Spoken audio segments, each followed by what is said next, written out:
काँग्रेस प्रदेशाध्यक्ष नाना पटोले यांनी भाजपवर तीव्र शब्दात टीका केली आहे। त्यांनी आरोप केला की ज्याच्यावर गंभीर गुन्हे आहेत अशा माफियाला भाजपने आपल्या गोटात सामील करून घेतला आहे। भ्रष्टाचाराविरोधात बोलणारेच आता आरोपींची बाजू घेत आहेत असा टोला त्यांनी लगावला।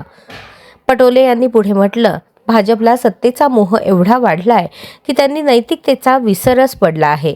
यावरून महाराष्ट्रात राजकीय वातावरण आणखीन तापलं आहे।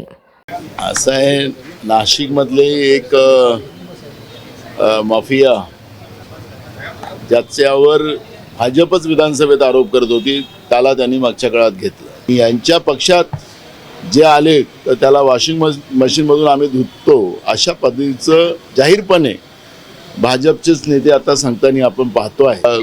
कुठल्याही जिल्ह्यात ही जी माफिया वृत्ती जी आहे ही पक्षामध्ये घेऊन त्यांना सत्तेचा मार्ग द्यायचा हा जो भाजपचा प्रयत्न आहे। आणि म्हणून आता महाराष्ट्रामध्ये आपण पाहतोय की मोठ्या प्रमाणात महाराष्ट्र कुठं नेऊन ठेवला अशा पद्धतीचं लोकांचं जे मत आता पुढे येत आहे।